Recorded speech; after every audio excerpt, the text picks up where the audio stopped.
स्थानीय निकाय चुनाव से पहले पहुंचेगा आरजे रमझाझर आपके नगर या गांव में और जनता पूछेगी सवाल ताल ठोक के।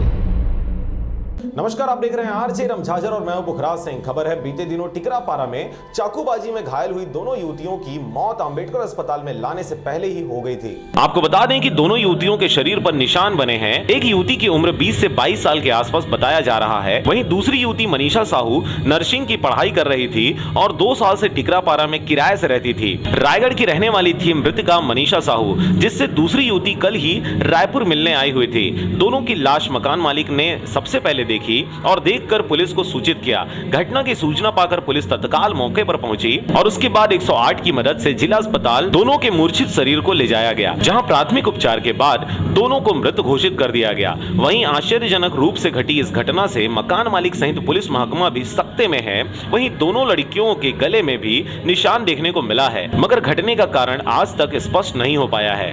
ये टिकरापारा थाना क्षेत्र के अंतर्गत एक गोदावरी नगर है, जो कि पुराना धमतरी रोड पे स्थित है। यहाँ पे कुछ स्टूडेंट यहाँ पे किराए पर रहते थे और इसमें आज सूचना मिली थाना टिकरापारा को। सूचना पे तुरंत यहाँ पे मौके पुलिस पहुंची। तो यहाँ पे 2 युवतियाँ घायल अवस्था में थी, जिनको तुरंत उपचारार्थ हॉस्पिटल रवाना किया गया था, जहाँ पे डॉक्टरों ने उनको ब्रॉड डेड घोषित किया है। रायपुर से मारुति नंदन पांडे के साथ ब्यूरो रिपोर्ट, आरजे रमझाझर।